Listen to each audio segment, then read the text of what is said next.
Kuhusu kuendeleza mapadre kielimu, tunajaribu kuangalia kuna elimu ya kimungu, mambo ya teolojia, lakini pia na mambo mengine ya kidunia.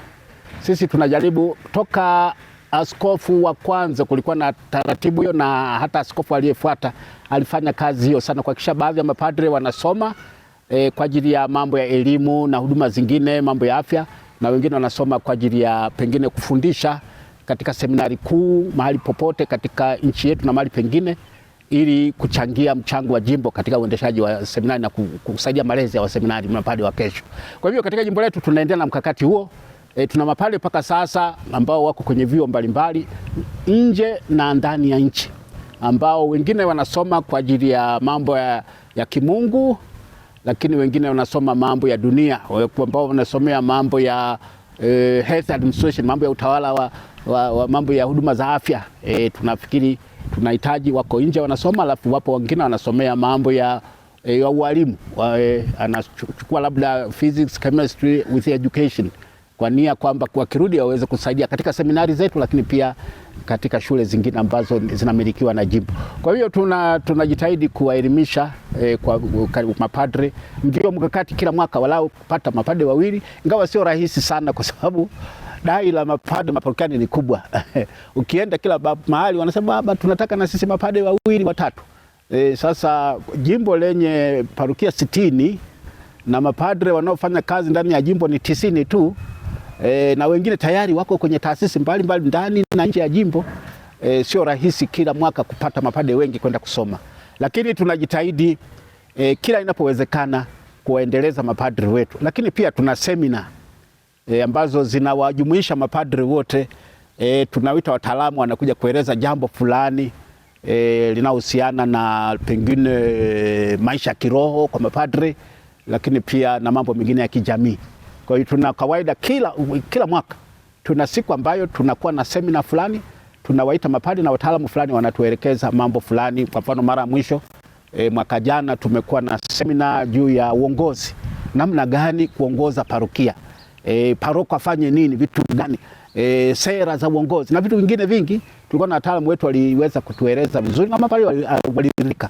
Waliona unaweza unapewa padre, unakaa kidogo, unapitaliwa kwa paroko, hujafanya chokozi ya pekee ya kiuongozi. Kwa hiyo tunatumia nafasi hiyo kuwaita wataalamu wanatusaidia katika hilo, na ndio tunadhani namna yetu ya kuendeleza mapadre wetu kielimu. Asante.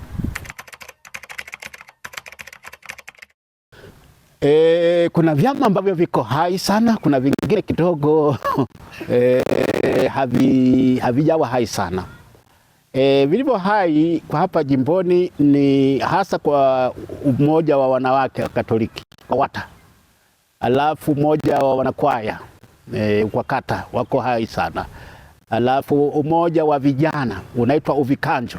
Na mjua Uvikanjo kwa jimbo hili toka mwaka 77 huko 70 na ngapi huko nyuma kabisa, ulianza katika parokia fulani na ukaenea jimbo zima, ukiitwa Viwawa na baadaye ukabadilisha kwa Uvikanjo mpaka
Kwa hivyo vyama hivi viko vizuri, lakini pia kuna vyama vya kitume kama Legio Maria, Mtume wa Fatima, Moyo Mtakatifu wa Yesu.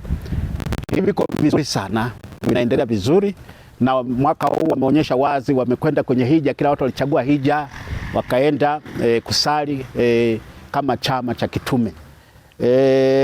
Vyama ambavyo kidogo ni tunaona vinalegalega ni umoja wa wanaume. Hao wanaume wataenda mbinguni sijui kwa njia gani siri. Kwa sababu kuwakusanya ni ngumu sana, lakini unawakuta kanisani. Lakini ukisema wanaume baada ya misa tukutane, au utawakuta labda pengine ndio wanaotunza nyumba, ndio maana wanawake wanapata nafasi ya kwenda kuhudhuria mikutano hiyo. Lakini tunajaribu, tuna walezi, mapadri walezi wanaolea umoja wa wanaume na ndio tunajaribu kuwahimiza wanaume katika jimbo letu na wenyewe katika umoja wao. Lakini kuna marriage encounter ME ilianza katika Tanzania, ilianzia jimbo la Njombe, ndio ikaenda Dar es Salaam, ikaja Iringa, ikaenda Songea na maeneo mengine. Imefifia kidogo, lakini sasa wameanza kuamka upya. Ni chama kinachowakusanisha wale watu wa ndoa na hata wale majozi ambao bado hawajifunga ndoa, wanakuwa na semina zao kuimarisha zaidi. Ni chama cha muhimu sana, utume mzuri unahitajika katika kanisa. Tunajaribu kuimarisha. Tumeupatia mlezi ambaye amehudhuria semina hizi za ME vya kutosha, kwa hiyo tunajua uko mbeleni watakwenda vizuri. Kuna makundi mengine kama TYCS na nini wako vizuri, kwa sababu kila mara tunakuwa na makongamano ya TYCS na vijana wengi wanafika. Ni sisi wenyewe uwezo kwa host vijana, kuambia kuna kongamano TYCS wangependa kufika wote, kila tawi. Kwa hivyo mimi ningesema vyama vya kitume, kuna vyama vinavyofanya vizuri, kuna vingine ambavyo bado vinahitaji sana kuamshwa.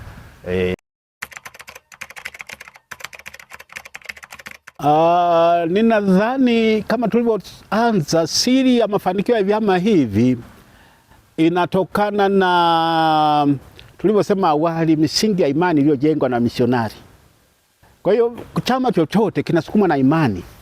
Mtu akiwa na imani anaweza kushiriki katika vyama hivi na akawa mwanachama hai. Kwa hiyo kimsingi ningeweza kusema kwanza ni kwa sababu ya misingi waliotuwekea wenzetu wa misionari wetu, lakini pia watu wa Njombe ni watu wa imani. Katika kusini huko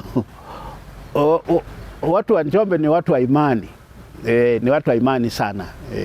Na hivyo mnapopanga mambo yanayohusiana na imani wanapokea kwa wepesi sana, mradi tu waelewe mnataka kufanya nini na nini, wako tayari kupokea. Mimi nafikiri hasa msingi ule ulioweka na wenzetu waliotangulia misionari wetu ndio ulifanya kujenga msingi mzuri wa imani, ndio unafanya hata vyama vya kitume viweze kuimarika zaidi. Nafikiri hiyo ndio sababu ya msingi hasa inayofanya vyama hivi viwe na nguvu. Mimi ujumbe wangu ninapoadhimisha miaka miwili nategemea tarehe 14 mwezi Januari itakuwa miaka yangu miwili ya uaskofu. Ombi langu na ujumbe wangu, tuendelee kushirikiana, tufanye kazi kama familia moja, kama tulivyofanya miaka miwili iliyopita. Kila moja aone ni sehemu ya jimbo, kwamba yeye hayuko nje ya jimbo, yuko ndani ya jimbo na jimbo ni mali yake, na aone uwepo wake ndani ya jimbo ni mchango mkubwa pia kwa ajili ya jimbo. Kwa hiyo tunawahimiza tuendelee kushirikiana, tusaidiane, tufanye kazi kwa pamoja kama tulivyofanya, na wote tuone kwamba kwa kuwa pamoja tunaweza kujenga imani yetu vizuri kwa pamoja. Mimi ninaamini, kila mara nawaambia watu, pengine Mungu anapenda sisi kutuokoa kama familia kuliko pengine kufikiri mtu moja moja. Ni kama watu kwa pamoja ndio na hata historia yetu ya wokovu inaonyesha watu wanapokuwa pamoja. Kwa hiyo ndio maana nasisitiza umoja ndani ya Wananjombe, tushirikiane, tufanye kazi kwa pamoja, tupendane, na kwa namna hiyo tunaweza kulisukuma hata jimbo letu likaenda mbele, na kila mmoja aone wajibu wa kutolea sadaka katika yale ambayo tunayafanya kwa ajili ya maendeleo ya jimbo letu.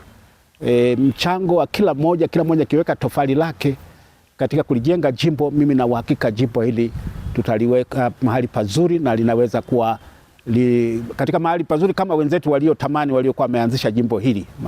Matamanio yao yanaweza kuwa yamedhihirishwa kutokana na juhudi zetu tunapofanya kazi kwa pamoja. Mimi kwa hiyo kwa jimbo ningeomba umoja kama wanajimbo, kama familia ya Mungu, kama taifa la Mungu, jimbo la Njombe.